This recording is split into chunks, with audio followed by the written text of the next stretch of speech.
You're listening to 8158 Stories of Sacrifice, where we honor the bravery of the first responders and the families who stand behind them. Real people, real stories, real heroes.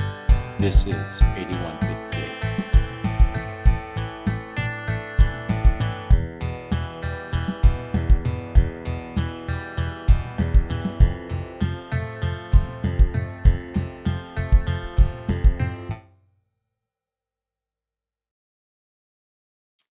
Welcome to today's episode where we shine a light on an organization making a monumental difference in the lives of first responders. I've Got Your Back 911 with one of the founders, Sean. Founded with a mission to address the mental health challenges faced by those on the front lines, this movement has grown from a heartfelt social media campaign to a global force of support and advocacy. From groundbreaking initiatives like their peer support app to the transformative service dog program, I've Got Your Back 911 is breaking down stigma, providing critical resources, and creating hope for first responders everywhere. Join us as we dive into the incredible story of their journey, the lives they've impacted, and the powerful message they carry. You are not alone. Welcome, Sean.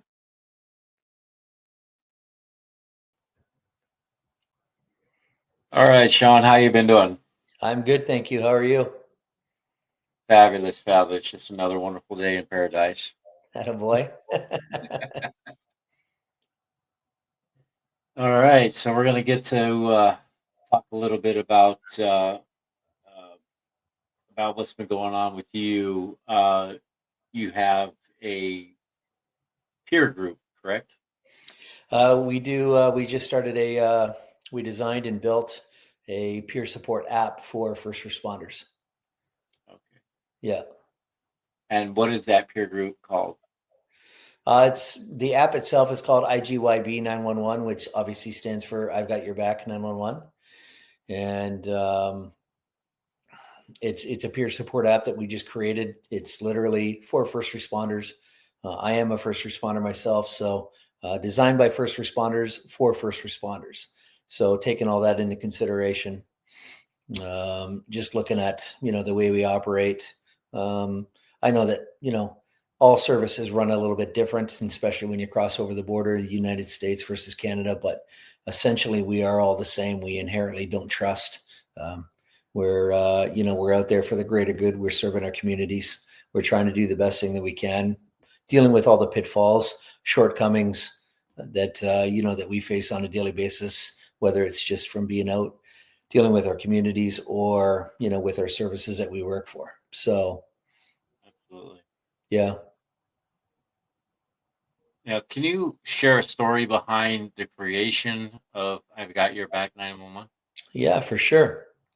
So we just literally turned 10 years old in October of last year. So we're going into our 11th year since we started this, what we call a campaign. And there was a time frame. Jill and I had just finished paramedic school, and there was a time frame of about 18 months in Canada where there was over 130 first responders that had died by suicide in about 18 months.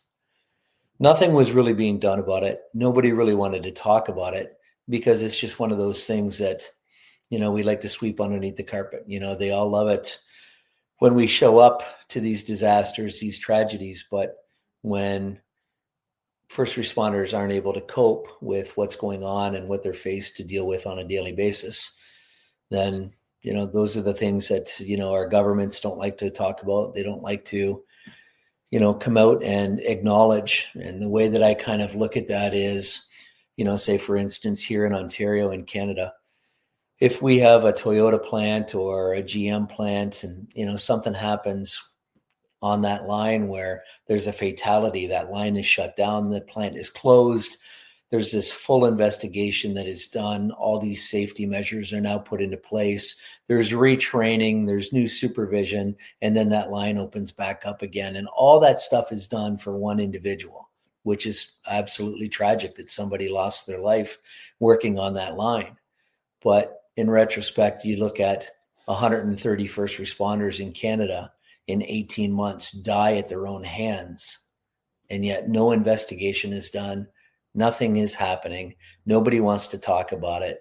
It's just swept under the carpet because it's a big issue. And frankly, I just don't think our governments know how to deal with it. Right. Right. Now, So, have you figured out or nailed down why this is happening?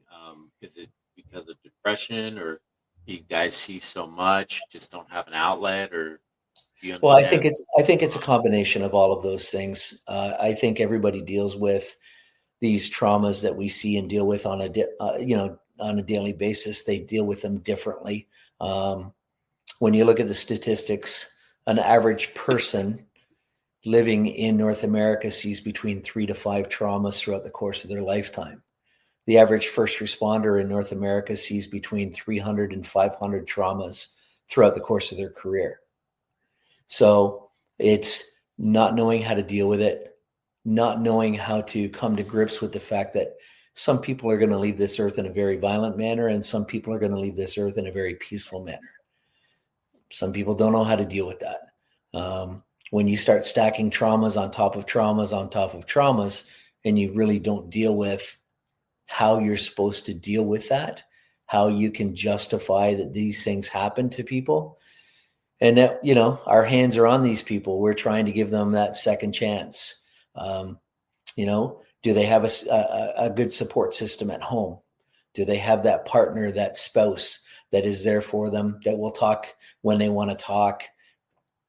Let us just do our thing when, we don't want to talk. Do you go and see a therapist on a regular basis just to make sure that you get that mental checkup? And I would say probably the majority of us don't. So, when things start to go wrong for you, do you start to self-medicate with, alcohol, drugs? What does that look like? So I think all of those factors actually lead into, people having a hard time dealing with all these traumas and stacking them up year over year after year. So I don't think there's a clear-cut answer to that, because everybody deals with it differently. And, Right. So Jill and I basically had this time frame of about 18 months. All these first responders were dying at their own hands. And we literally sat there and went, something's got to happen here. We need to put a face to this. This has got to, get some light. It's got to get some traction, and people need to understand that this is actually happening. So we literally sat there on a bar napkin and wrote down names, and then we would do a search on our phone. And if there's a whole bunch of websites that came up, we just scratched it off our list till we got to, I've got your back. It's a saying that's commonly out there in the industry. You know what? Don't worry about it. I got your back. So we wrote that down. There was a couple sites that came up, and then we thought, why don't we just add 911 to it? So we did, and nothing came up, and it was like, bam, that was it. And Awesome. 2 days later, we literally launched, all over the social media with that name. We created this logo, and, we launched it all, and we didn't want our names to be attached to it. We didn't want our faces to be attached to it. We literally just wanted it to be about the cause and about, shining some light and stopping the stigma that's, on first responders asking for help. And within about 3 or 4 days, we had over 600 messages sent to us, and people asking who's doing this, who's behind this. And then we just really couldn't hide from it. And we came to light, and then it just started going viral. Services started picking it up. People started hearing about it. Then they found out we had gear that we were selling to be able to fund all of our initiatives that we were doing. And, we currently ship all over the world now. So it's pretty amazing. That's pretty awesome. So basically, this was the inspiration behind why you started this. You yourself are EMS or medically trained. Yep, correct. I'm a paramedic. Yes. Okay. Yeah. Is your wife also a paramedic, or is she? She is not. She's done some counseling and some education on that background, but she's not a paramedic. but very well, versed in what we do and how we do it. She worked for, an organization here called Victim Services for years, and they go out and they help families that are dealing with these traumas. She works hand in hand with us at that time, and then she left that and she basically runs our day-to-day business for us now that we're just to the point where we just can't do it on a daily basis anymore. So you guys make a pretty good team then. We make a pretty good team. Yeah. Excellent. We do well. We do well. So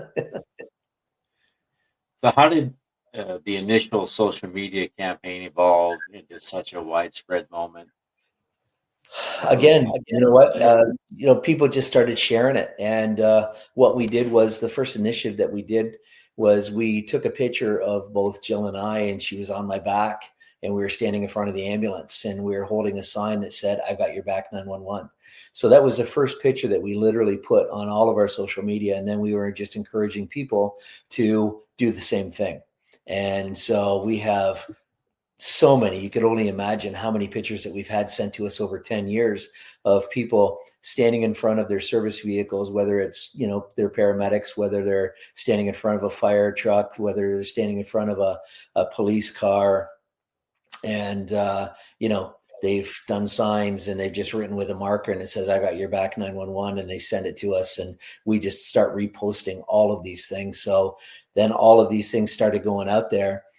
We got some good friends that we've made down in New Orleans. There was a TV show on A&E at the time, and it was called Night Watch. And it was a film crew that went around with a bunch of paramedic crews and watched them on calls, and they were taping them interacting with their patients and all of that sort of stuff. And so they heard about us. So then they contacted us and we sent them a whole bunch of gear. And then we went down there and we hung out with them for a week during the World EMS Expo, and they treated us like family. And then on all of their social media, because they were, celebrities, they were on A&E, they were on a national TV show.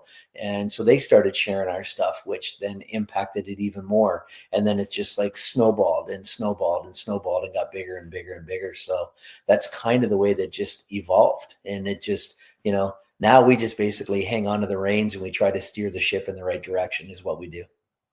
Right. Yeah. And hopefully we can get you some more notoriety through the podcast itself.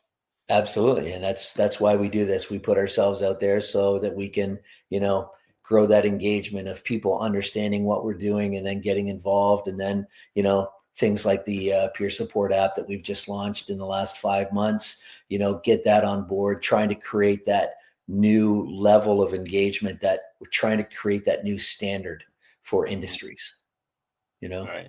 Yeah. It's interesting that my stepsister, I posted something on Facebook and she had mentioned something about their mental health because my niece and nephew are first responders, and she basically made a comment about their mental health and what they see and how hard it is on them. Yeah. I never really gave it any thought until then, and then we were able to get in contact with you, so that it's kind of come full circle, which is a huge coincidence, but I think it's an awesome thing. Well, and you know to what, like this acknowledge is just mental health. yeah, like everybody knows a first responder in some capacity, whether it's a friend of a friend, whether it's a cousin, a brother, their dad was a first responder, whatever it is, everybody knows a first responder. And, this is what we do, but how long can you do it for? It totally depends on the person. It totally depends on so many different factors, and, we're just trying to, again, that old boys club of not being able to ask for help. You're weak if you do ask for help. Just suck it up, get back out there, do another call. And, like you just can't do that anymore. It takes such a toll on people with the amount of calls that we do, the amount of things that we're involved in. And, that whole stigma has got to be erased. It's got to go away. But, we've been at this for 10 years now. I've been a paramedic for 15. We've seen a lot of change, especially here in Canada, but there's still just so much more to do. And there's so much more change that we have to keep fighting for. So, mission and impact. What are your core goals on I've Got Your Back 911, and how have those goals expanded since 2014? Well, I think, we set out with a mission statement at the very beginning when we first started this. And I think that it's stood true. And we just tirelessly try to advocate for first responders with their mental health in any capacity that we can. It's got to, everything that we do in the background, foreground, it needs to benefit first responders and their mental health.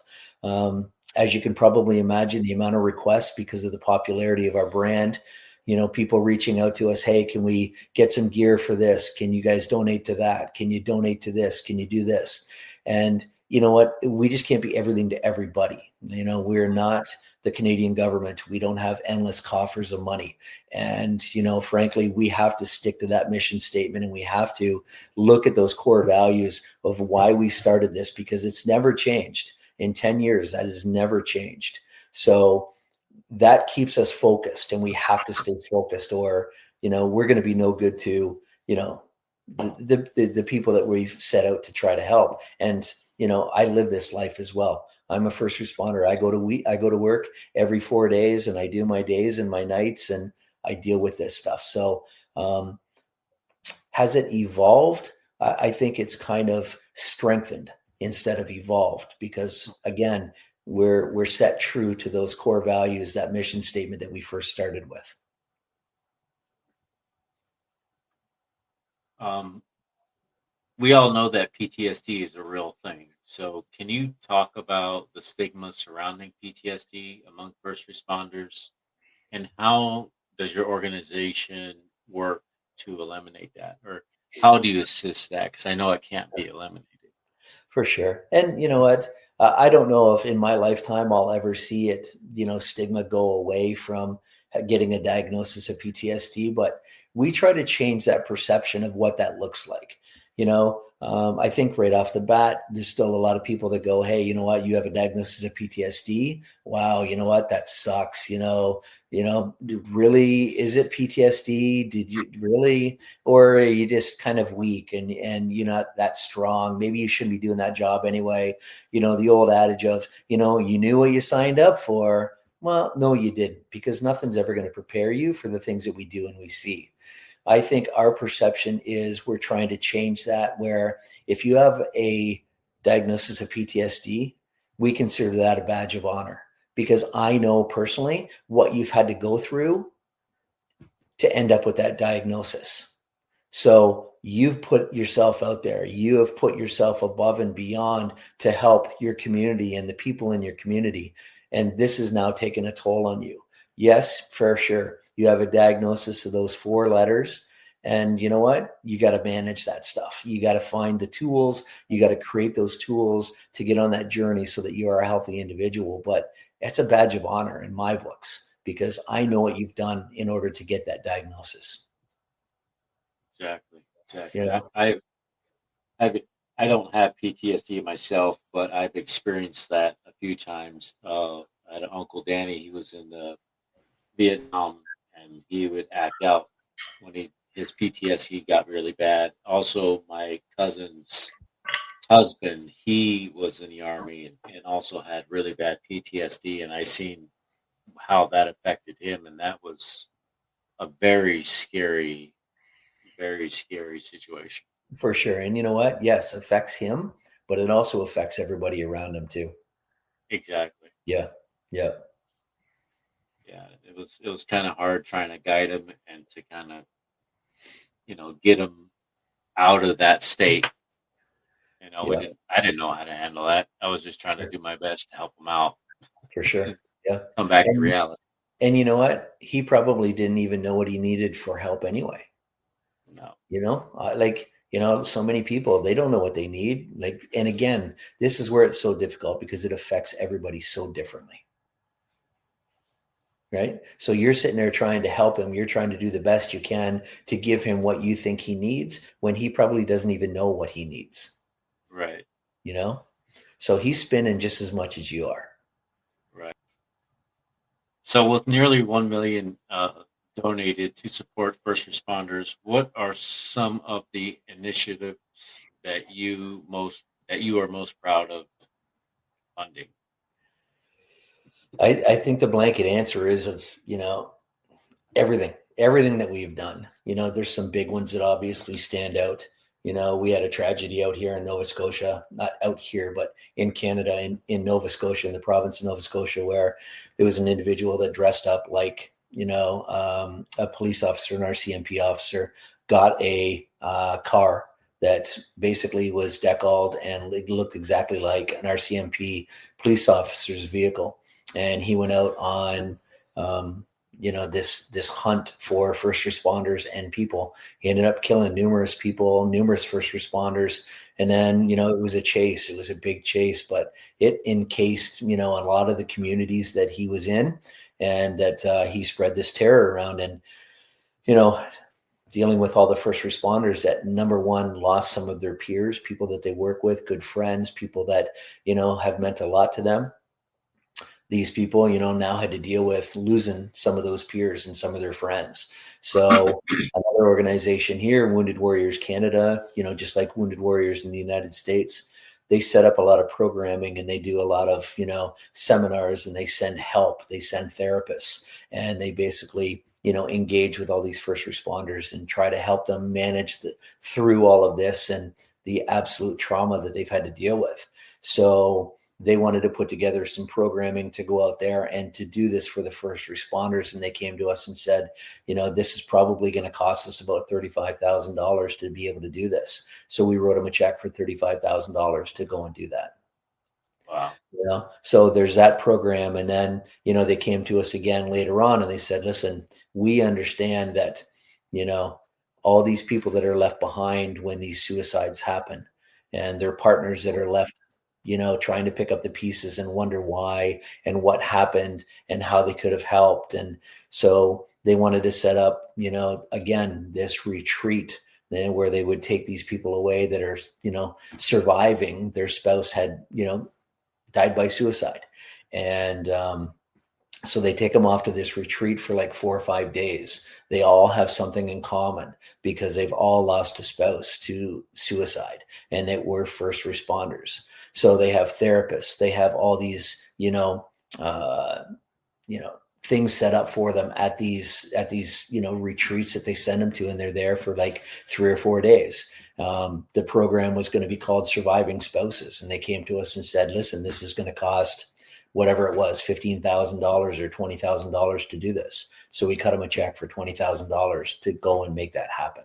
And these are bonds that these people are going to have for the rest of their life with people that they didn't even know before they went to this retreat. So programs like that, programs like our service dog program, where we literally have first responders that can go to our website, fill out an application for a service dog, and then we vet them. We have our trainers vet them. We have meetings with them. And then, if they are one of the lucky recipients, then, we literally pay for the dog. We pay for 2 years of training, which is anywhere between $20,000 to $25,000 each time. And we present that first responder with a puppy, and it's literally life-changing for them. Some of these people haven't left their homes in 3-4 years. They live on a farm. They can't even go out and get groceries. They can't do those normal tasks that we take for granted every day. And now we give them this puppy. They start doing this training, and they literally have a new lease on life. We start to get videos from these recipients, and they're out at Home Depot doing some shopping, picking some stuff up for the store. They're out filming with their service dog at the grocery store, picking up some stuff for dinner, which they haven't done in 3-4 years. So those things are very humbling to us as well, to be able to see these people literally get back to doing things that we just take for granted, but they've been so isolated and shunned because of, this trauma that they've been exposed to. It seems like a pretty awesome program there. Yeah. Have a compassionate animal to bring somebody out of their shell. Oh, when you see these animals work with, these recipients that have this diagnosis of PTSD, and it is, you sit there in amazement to see them actually react, and they see, their handler get upset over something, and they're just automatically cued, and they go pick up their leash and they take it to them, and it's like, okay, we need to, get out of this room, and you need to take me outside for a walk because you need a different headspace right now. And they can just pick that up as soon as he starts or she starts to get agitated. That happens, and it's truly phenomenal to watch these animals work. Wow. Yeah. That's just amazing. Yeah. What a beautiful thing. You've received several awards and recognitions over the years. Which ones stand out the most to you and why? Well, we've been recognized for championing mental health for our first responders. It's a big thing around this area, and they have this huge gala. It's a big event. People get nominated, organizations or individuals get nominated for these awards. We've been lucky enough to win that award and to have that acknowledgement in front of all of our peers. You're standing in a room, there's 1,200 people there, and they're basically saying, you know what, you're doing a fantastic job. It humbles us every time. Advocating for first responders with the way that they're treated, the resources that they're able to get, and the help that they're able to get. We deal with WSIB here, which is our government division that deals with workplace injuries.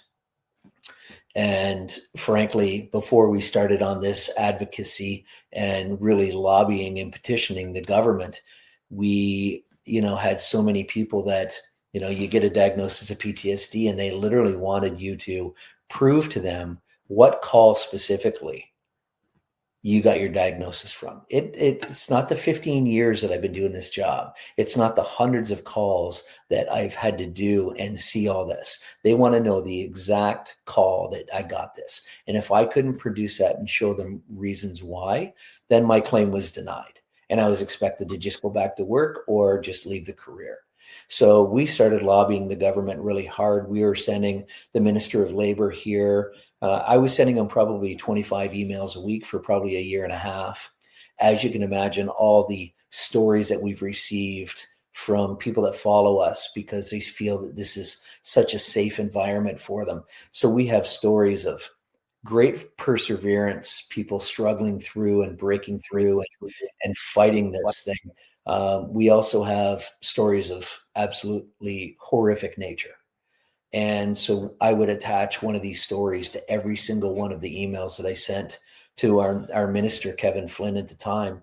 And after about a year and a half, we finally got a phone call from him basically saying, hey, we want you to come to Parliament because we're going to read in this new bill that we want to bring into law. And it was called the First Responders Act.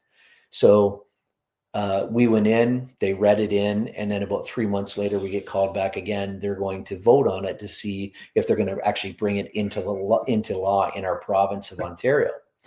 And it passed 68-0. So it was brought into law, and it was called the First Responders Act. And the biggest difference with that is it's now presumptive legislation.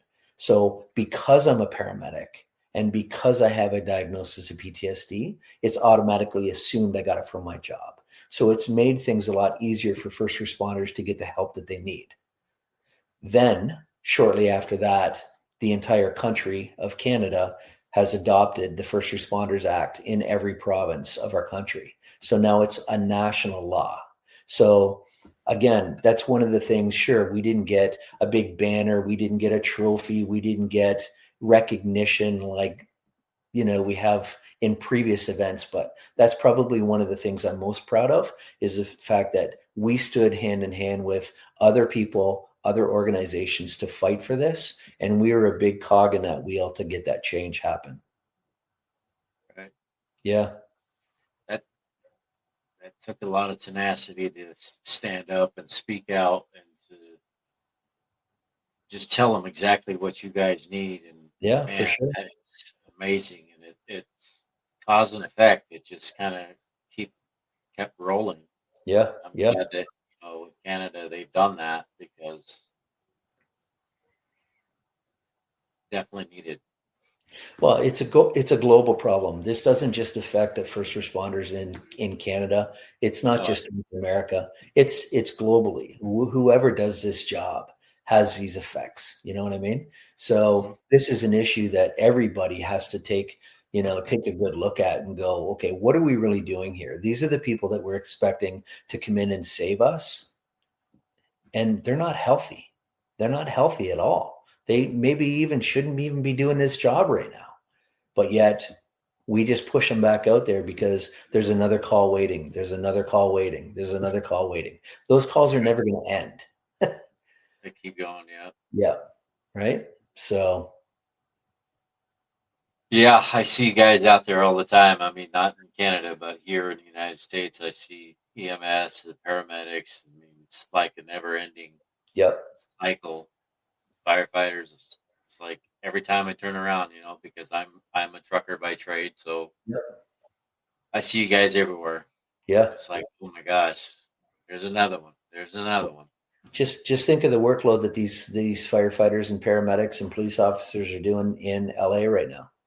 You know, Yeah, they're fires. working shift after shift after shift, but you know what? They still keep putting that uniform back on after 4 hours of sleep and getting back out there and work for another 12 or 15, Mhm. because they know that if they take a break, guess what? There's more houses that are going to be lost. The fire's going to get out of control. More people are going to die, Yep. So yeah, Kudos to them. We thank them for their service, and we definitely appreciate what they're doing. I mean, I don't live in California, but it's definitely a tragedy, and I know those guys are working oh really hard to try to nail that, nip it in the butt, and put it to bed. But it's a yeah, daunting task. for sure it is. Yeah. Uh, the same thing happened in Canada too. You guys had a huge fire too. Yeah, out in Where Alberta, we had some pretty big fires that were lasting quite a while, and you guys, we were kind enough to send all the smoke over your way, and but same thing, hundreds of thousands, millions of acres of forestry that had gone up, and towns and cities, and just absolutely devastated, and everything was lost, right? So until the weather patterns start to work in your advantage, you start to get some rain, the wind starts going in the right direction for you, all of those things, you know um, lead into what's going to happen with this thing. Is it going to keep raging, or is it going to slowly get burn itself out? And with all the firefighters and everybody working as hard as they are, but again, you know what, this is a thing too that brings people together. You have firefighters from Canada that are out in LA. You have firefighters from Mexico that have come over. We have those big planes that literally scoop down on the lakes and just fill up with water and then turn around and then just go and they dump it on all the fires. And they just keep doing that cycle and cycle and cycle, but this brings people together because this is what we do, all right, you know? amen to that. Yeah. Yeah. Amen to that. So let's talk a little bit about your peer support app. Uh, can you tell us more about how that works and how it impacts it's had so far? 100%. So we were approached by an organization called Mental Health Technologies, and they build these, different apps and websites, and they're a tech company, is what they are. And they saw a real need, and they saw our brand, and they saw um, the reputation that we've been able to build over the 10 years of, a safe environment somewhere where first responders can go, they can talk, they can feel safe. And we thought it was a perfect marriage. So we worked on that for probably close to a year. And so it's literally developed by first responders for first responders. So we've incorporated all the things in there that, we deal with on a daily basis. What we do like, what we don't like, we inherently just don't trust. So if something comes from management, it comes from our chief, it comes from senior management, whatever that looks like, we inherently won't trust it because it's like, you're going to know who I am. You're going to find out who I am. I'm asking for help. And then you've got that stigma. So what this does is it absolutely eliminates all of that. So there's no identifiable markers for you to be able to go into the app once your service brings it in. So we go out, we talk to the services, we show the benefits of it, and it's literally talking to the peer support teams with those services or the wellness division in that service. And we get buy-in. They want to bring it in. They want to, offer it to their members. So again, no identifiable markers. It's a generic community code that we create for everybody in the service. So whether there's 25 people that work out of that volunteer service or whether there's 8,000 people because it's a police force in Toronto, they all get the same community code to be able to log into the app. And once they log into the app, then they have a couple options that they can do. One, they can go and they can use their own internal peer support team that has already been established, and they can start a confidential chat with a peer supporter. So they ask for assistance. Everybody on the peer support team will get notified that there is a request for assistance there. Once one of the peer supporters picks that up on their phone and they start that communication back and forth with the member that needs assistance, it disappears from all the other peer supporters' phones. It's a completely confidential chat. There's no identifiable markers. So you'll see in the chat, you'll see, hey, Sean is the peer supporter. And when you make any comments and chat back to me, it just says anonymous. We had to make it that way. We wanted to make it that way for people to be able to feel safe, to be able to share, and to be able to ask for help when they need it. Also, in a police society, very litigious, where, if there's an officer under investigation, they can subpoena anything. They can subpoena health records, everything. And if there's anything in there that states that they're asking for assistance, help, and whatever they're identifying as a problem that they're having, then that can be subpoenaed. So all of the stuff that they put in there is completely anonymous. There's nothing that identifies that person at all. If, for whatever reason, that member does not want to use their own internal peer support team, no problem, because they don't feel comfortable, they don't want to be recognized, whatever that looks like. Then we have an external organization called Boots on the Ground, which is run by police officers, and they're retired police officers, and it is strictly peer support. So it's voluntary peer support. They have over 250 people that have been trained to answer phones and deal with a peer support capacity. And every single one of those people is either current or retired police officer, paramedic, firefighter, corrections officer, military, or dispatch.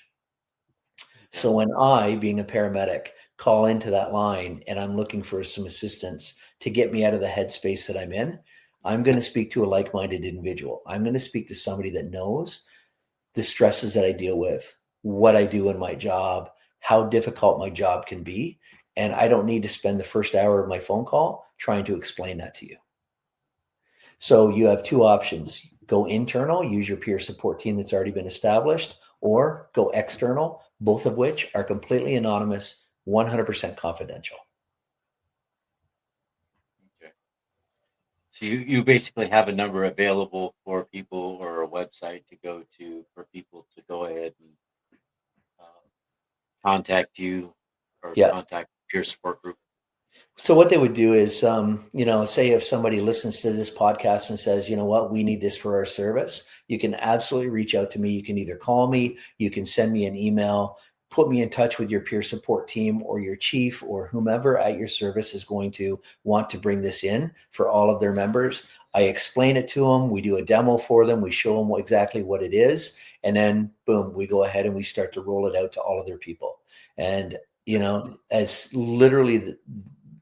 soon as we roll it out, they have help at their fingertips. So they don't need to go in, have a meeting. They don't need to go see a therapist. They don't need to do any of that stuff. When they're in that headspace, when they think they need assistance, all they got to do is pick up their phone while they're at home, while they're in the comfort of their own confines.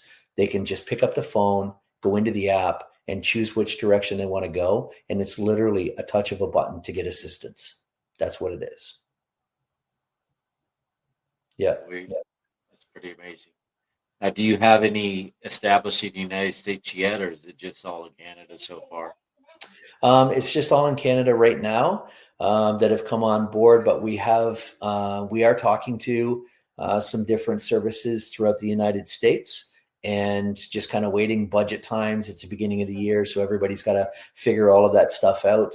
We've done some demos for some services down in the States as well. So it's going to start to happen. We're going to start to open up and bring it into the United States as well, just like we are in Canada. So we just launched it about 4.5 months ago, 5 months ago.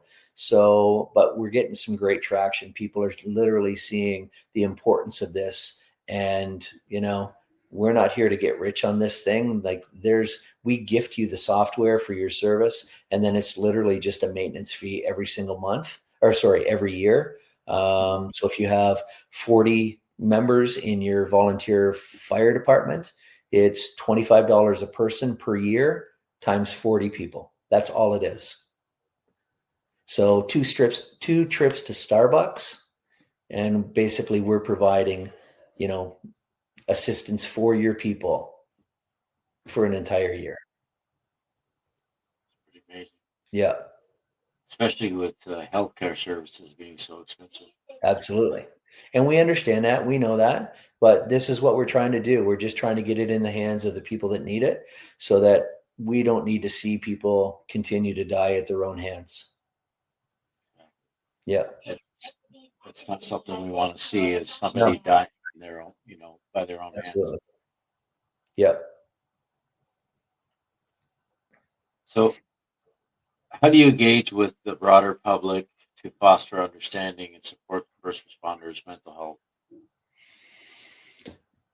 That's a very difficult question, again, because people are so different, you know what I mean? And services are so different, the way that they view the importance of mental health. You have some services that are very proactive and take initiative, and they adopt programs like this. We have some services that we've spoke to, that I've seen, that I've gone into, and they have a service dog, a PTSD dog, that is literally for the entire service. So they have a couple handlers that basically take the dog home every night, bring the dog to work. But anybody that wants to spend time with that dog throughout the course of the day, they get that dog. If they need to be off the road for 2-3 hours, that dog hangs out with them for 2 or 3 hours. You have services that still refuse to even think that PTSD is a real thing. So there's such a wide variety of, where people are focused, and what sort of attention that these services are actually giving to their mental health of their people. So, that's such a wide open question, because everybody is so different. Every service is so different, and do you work in a city? Do you work out in the county? There's just so many variables to it. But, it comes right down to the simple fact that, does my service see the importance of me being healthy on a mental capacity? Right. We definitely want to see our first responders healthy. Yeah, absolutely. For sure. Not only our lives depend on it, but their lives depend on it too. 100%. Yeah. So any challenges in growth? What were some of the biggest challenges you faced in launching and growing the initiative? I just think, the pushback that we got from a lot of services when we first started to launch this, and it started to go viral. Jill and I were actually working at a base together one night, and we had our manager at the time actually come out to our base to pay us a visit. And the whole purpose of her visit to us was to sit us down, to let us know that all the chiefs in our province got together and had a emergency meeting in regards to I've Got Your Back 911 and this new movement that was happening. And they were very concerned about people having another excuse to be able to take time off work. They were worried about their WSIB, payments that they got to make because they have so many people off with that diagnosis, and off for an extended period of time. Those payments have to go up for our services. They were worried about this just being another excuse to be, not coming into work or not doing their job. And we were literally advised sternly to stop what we were doing, because she felt that we would have big targets on our back and it would probably end both of our careers. And frankly, the fact that we were even having that conversation is the absolute exact reason why we felt that we needed to push through and keep doing this, because you're just trying to, stifle this movement of something that needs to happen. And here you are telling us that we need to stop. Yeah, it's quite disturbing to see the superiors trying to just sweep it under the rug. Absolutely. Yeah. It just makes you feel like they don't really care about what's happening to their subordinates, and they just want them to do the job, and that's it. Well, I think it also really makes you understand how replaceable you are. You know what I mean? Like, I warm up that seat for 12 hours, and, if I'm not there at work, they're going to find somebody else to sit in that seat and do what I do. So how replaceable am I? Right. Well, I have an awful lot of knowledge in this industry. I've been doing it for 15 years now versus, this new generation that's coming in, and, they're a totally different breed all on their own. But, I am replaceable very, very easy. Like, nobody's going to remember me 10 days after I'm gone. You know what I'm saying? So, but there needs to be an emphasis on the fact that, you put out 15 years of your life, 25 years of your life, we should at least allow you to get help when you need help. Right? Yeah. They should at least try to do something to take care of you, since you've been taking care of your community for so long. For sure. And having to deal with some of the traumas and the things that you've seen. I mean, it only seems fair. Yeah. It only seems right that they want to take care of their people. Absolutely. Yeah. It's kind of disheartening in a way. It absolutely can be, for sure. But, what do? Do you just stop? You just let it happen? Well, we just weren't in a position to want to be able to do that. And so it's, what? The fact that we're having this conversation with you and you're telling us this, this is very discerning to us. And, this is something we need to push through. And there's no way we're going to stop, because this is exactly why we need to be doing this.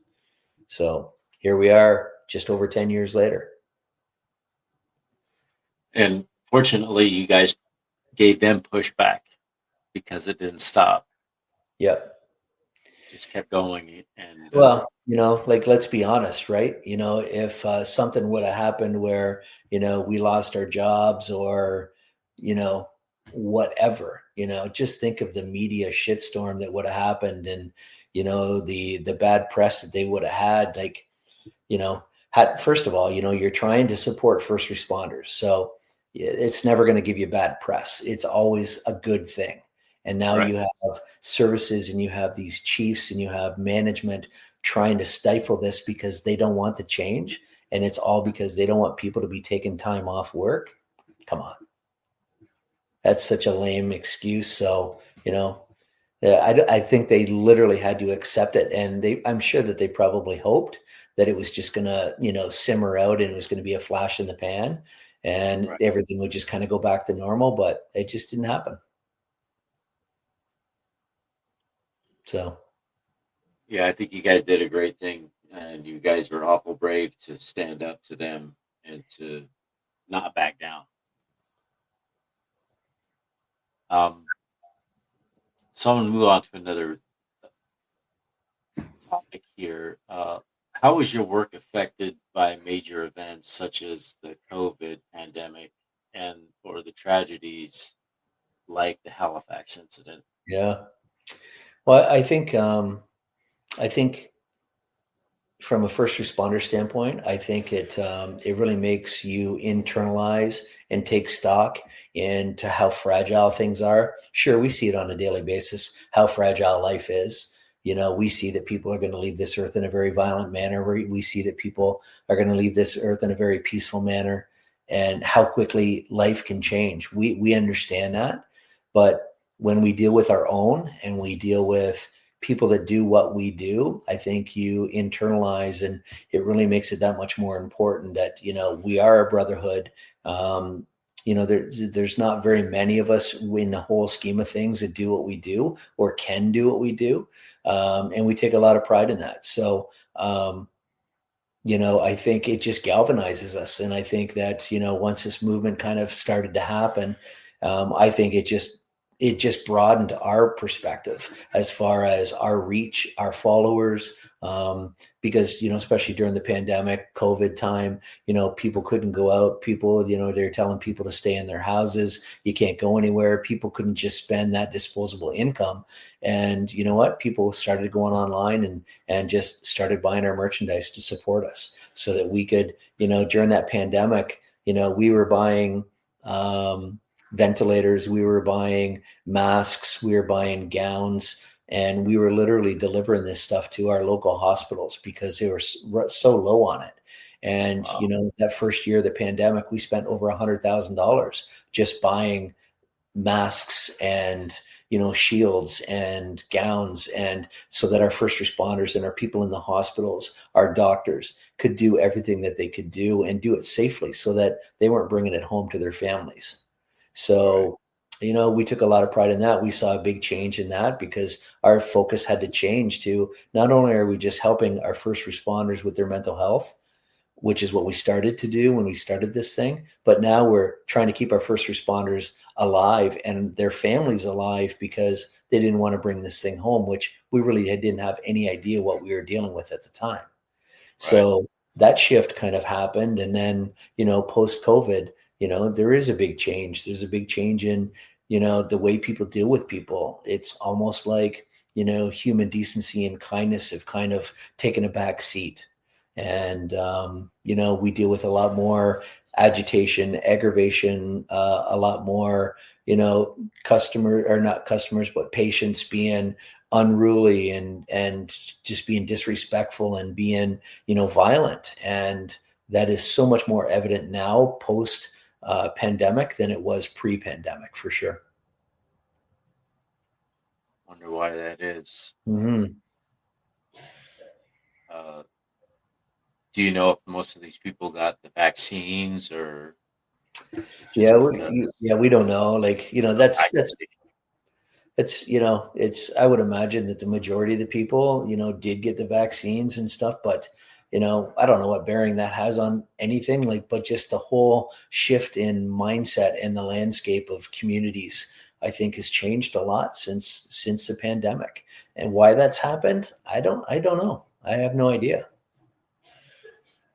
Yeah, it's kind of odd to see how people's mentalities have shifted like that Yeah, yeah. in such a drastic manner. Hmm. Uh, the world is changing day by day, and it's changing faster and faster, and it seems like it's getting worse. 100%, I agree with you. Yeah. So, what's next for your I've Got Your Back 911? Do you have any other initiatives or goals on the horizon? Like I said, we launched this app approximately 5 months ago, and that's our main thing right now. That's my huge focus right now is, penetrating the market, getting out there, getting as much exposure as we can through podcasts like yours. And I was on CBC the other day on CBC Radio, doing an on live interview, and then they did a story for us on their website, and so it's that media presence to get our message out there, to let people know that this is what we've developed. And yeah, you know what? We are trying to create this new standard for services and then get this in the hands of these services so that our people, it doesn't matter what province, it doesn't matter what country, it's, the help is there. They have help. It is available. But right now, it's just so hard to find sometimes, and especially when you're in that headspace where, you know, you're really struggling. And, the last thing that you can do is, do some critical thinking, trying to find some assistance. Where do I get help?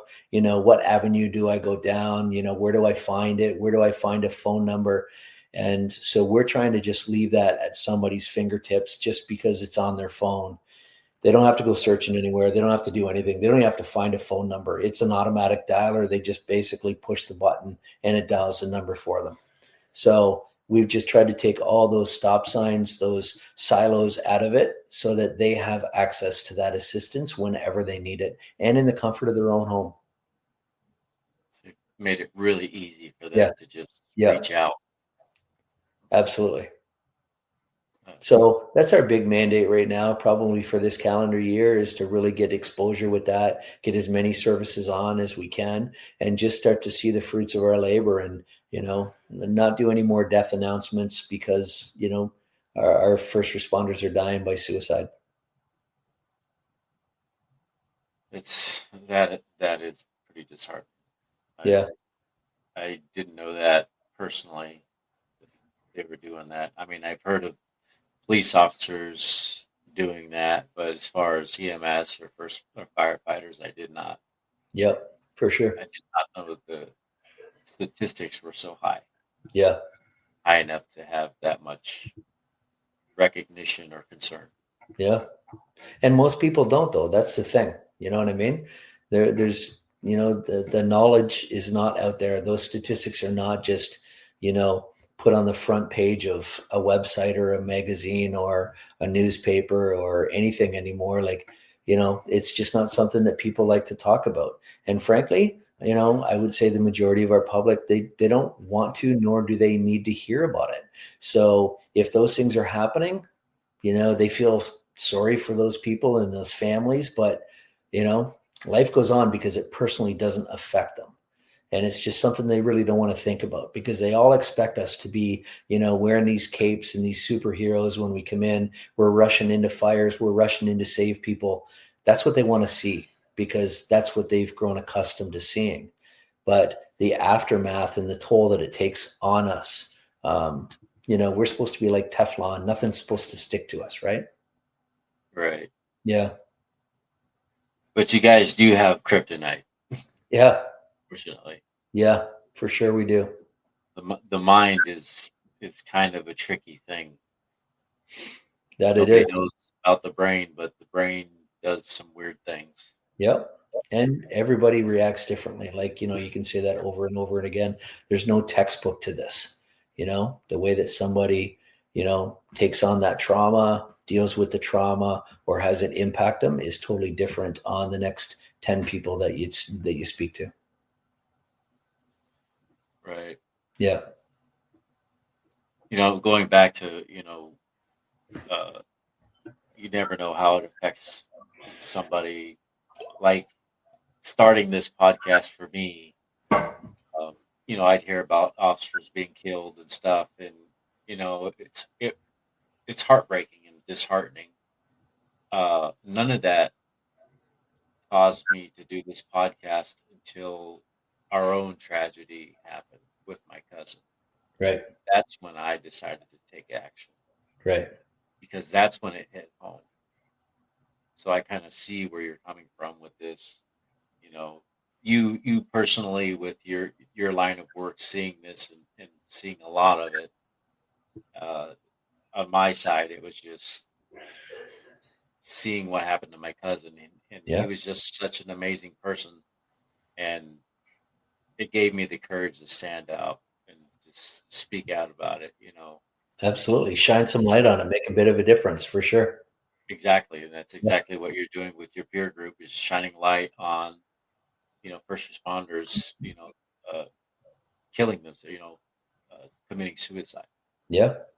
And it's unfortunate because they should be cared after just like they've cared after hundreds of people.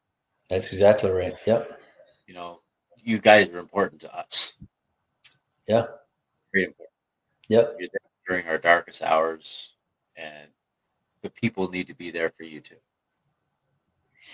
Yeah. What keeps you personally involved or motivated to continue this work, even in the face of adversity? Again, like I think the biggest difference is the fact that I'm not just, somebody that's kind of, advocated for first responders just because, maybe I see a big issue, I see a big problem. This is something I actually do. I do this, this is my full-time job. I go to work and as a paramedic and I do this. So what keeps me going is just knowing that the impact that this can have on so many people. And then it's such a global issue. This is not something that's isolated to a single service or, just for firefighters or just police officers. This is something that is global, that encompasses us all. So, just knowing that we've made a difference so far, how much of a difference, I don't know if we'll ever know, but to be able to go out there and still do this, still advocate for first responders and still make a difference so that maybe just one more person doesn't take that next step and end their own life. They pick up the phone and they go into the app and they get help. You know what I mean? So I think just living the lifestyle in itself just allows me to see it internally and see the need for it.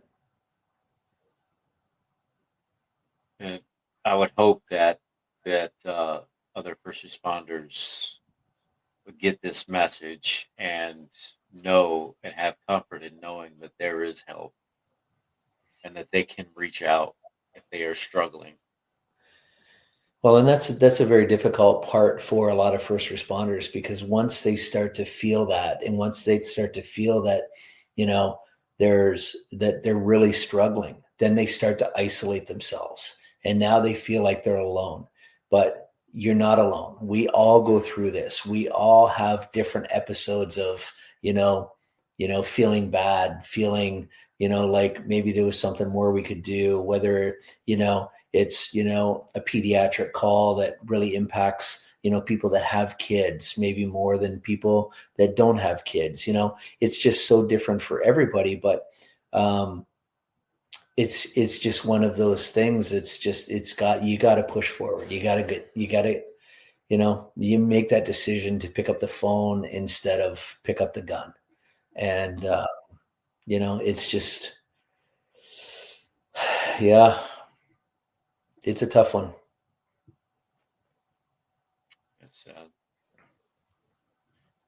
So if you could send a message to a first responder struggling with PTSD or mental health challenges, what would that message be? There's so many people out there that are going through exactly what you're going through. So, you feel like you're isolated. You feel like you're the only one that's dealing with this. You're not. Just take solace in the fact that you're not. We've created a safe space at I've Got Your Back 911. Reach out to us. Get the app. Call boots on the ground. And there's help out there for you. We need to make that initial conversation when somebody is in that headspace where they're not thinking clearly.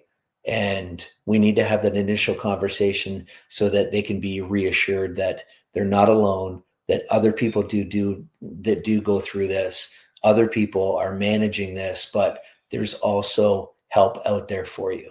And we'll find it for you. We'll find those resources for you, but pick up the phone, call. You're not alone. That's, I think, the biggest thing. Okay. Yeah. And I know we've probably mentioned this already, but I'm going to ask it again. Just how can people connect with I've Got Your Back 911 and get involved with your program initiatives? So, obviously we raise the money through the sale of all of our goods. So like our hoodies, our t-shirts, our water bottles, all those things that we carry in our retail store here in St. Thomas in Ontario. Or you can go online, just go online to our website, and it's IVEGOTYOURBACK911.com. You can see all of our merchandise. So when you purchase the merchandise, we take that money, we turn it around, and that's when we get involved with, organizations like Wounded Warriors Canada, like, Boots on the Ground, like, Behind the Badge. There's a lot of different organizations here that directly help first responders with their mental health. And that's where we turn around and we put that money to good use.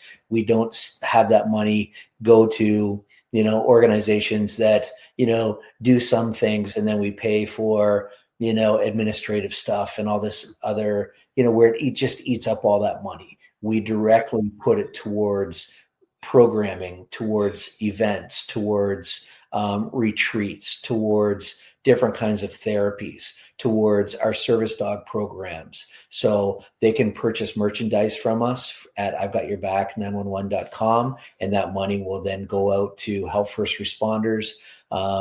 Then, you reach out, you talk to your people at your service, and, you get somebody to reach out to us. They can email me at IVEGOTYOURBACK911 at outlook.com, and ask me about the app. I'll send you some information. I'll get information to you. We'll do a Zoom call. We'll do a demo for the people that are going to make these decisions. We'll show them how important this is and how beneficial this is to all of the people that work in your service. And then we just basically get it in your hands. So those are the two main, things that people can do to get involved, to help all the initiatives that we currently have going on and what we're going to be doing in the future. Yep.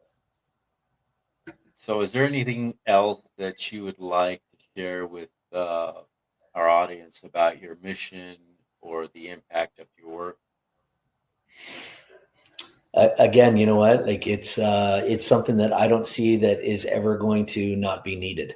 Whether it's us, whether it's other organizations like Wounded Warriors, like Boots on the Ground, like all these other, Badge of Life, these other organizations that try to help first responders. There's always going to be a need. These calls are never going to stop. We're going to keep responding to them. We're going to keep going to them.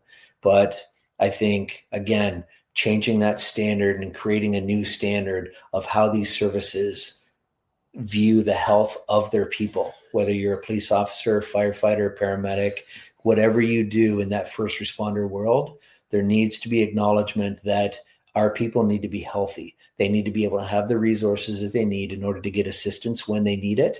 And that's going to keep people working. That's going to keep people healthy. And I don't think this mission will ever stop. Yeah.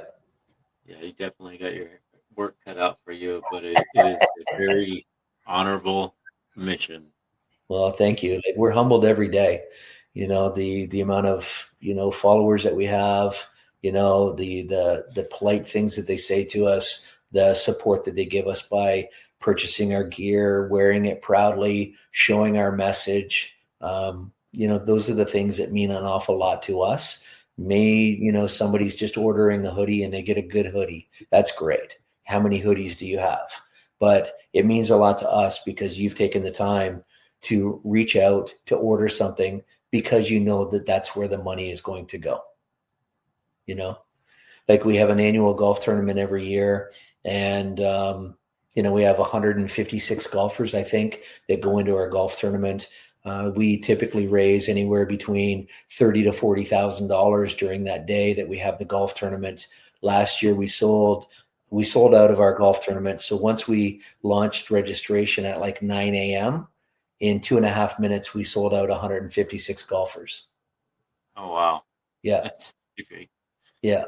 Amazing. So that kind of support there just kind of, makes us take stock in what we're doing and go, okay, we're doing something that's really needed because, who sells out a golf tournament in 2.5 minutes? Right. Right. It's like instantly. Right. Yeah. Like we did a special hoodie when the tragedy in Halifax happened, and the tagline underneath of the logo, instead of being "I've got your back 911," was a heart, and it said "In this together." So galvanize all those first responders.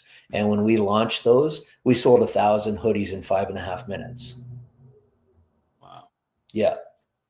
So that enabled us to be able to turn around and donate that money to Wounded Warriors to do all of that, those great things that they did for those first responders and those services out in that area in Halifax that had to deal with that, Right. in the aftermath. So that's the stuff, that keeps us going forward and allows us to be able to get involved in these events and do the things that we can do. Yeah. That's pretty awesome. But Yep. Here at 8158, we will continue to support you the best way we can and get the word out and, because mental health is a big issue. It is very important, and we know PTSD is real. Yeah. Uh, so we would like to kind of continue to support you guys the best way we can and get that word out for you. And we appreciate that. That's what we need. We need more people to get involved. We need more people to get on this, this train that we've already started rolling. And again, we need to create that new standard, right? Exactly. Yep. Exactly. So anything that you guys can do to allow our message to get out there, to be seen by more people, especially in the United States as well, that's what we're here for. However we can help you as well, transition into Canada and have people listen to your podcast in Canada as well. We'll do everything that we can on our social media, and but we just appreciate the time for sure. Absolutely. Absolutely. Yep. We love Canada. You're our neighbors. We love you guys. Thanks, man. We appreciate it. Again, humbled by, you wanting to have us on here and tell our story and, just try to get our message out there. We just appreciate, you taking the time to be able to do this. And again, by doing your podcast and, bringing light to a lot of these different things and these issues that are happening in our world today, it's just something that needs to happen. So thank you for doing what you do as well to shine some light on some of these big pressing issues. Yeah, you're very much welcome. Yeah. I did actually, we did start expanding a little bit. We did talk to a correctional officer who is going to be interviewing Saturday. Oh, okay. So we started that expansion a lot sooner than we expected, but he seems like a really decent guy, and I'm looking forward to interviewing him as well. Well, listen, I give those guys a lot of respect. I've met with some of them here, trying to get the peer support app into that area as well, and that's an industry right there where there's just not a lot of support for those men and women that do that job day in and day out and deal with those criminals and the worst of our society. And right. It's I'll give it to them. It's not a job that I would want to have for sure, but very thankful for all the people that can do it and do it. Man, do they ever need some assistance? So yeah. Absolutely. Yeah. Yeah. So, I mean, on that front, we're kind of spreading out a little bit, but again, we appreciate you being on. It was wonderful to meet you. Hopefully, we can get together again sometime and see where you guys are at in the future. That sounds fantastic. Love it. Yeah. Until then, we'll see you next time. Okay. Thanks, Rico. All right, buddy. Okay, man. See you, Sean. Okay. Ciao. Good night. Yeah.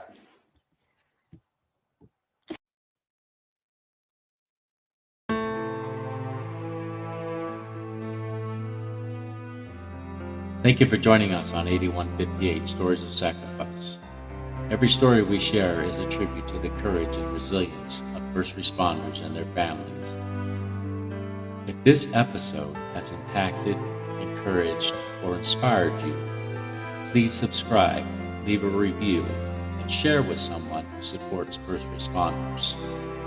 Follow us on Facebook, Instagram, TikTok, YouTube, Rumble, and Truth Social at 8158 Podcast for updates. Remember to visit our website, www.8158podcast.com. For questions, collaborations, or to share your story, our email address is contact@8158podcast.com. Until next time, let's continue to honor their legacies and remember their sacrifices that protect us all. This is Rico signing on and honoring 81.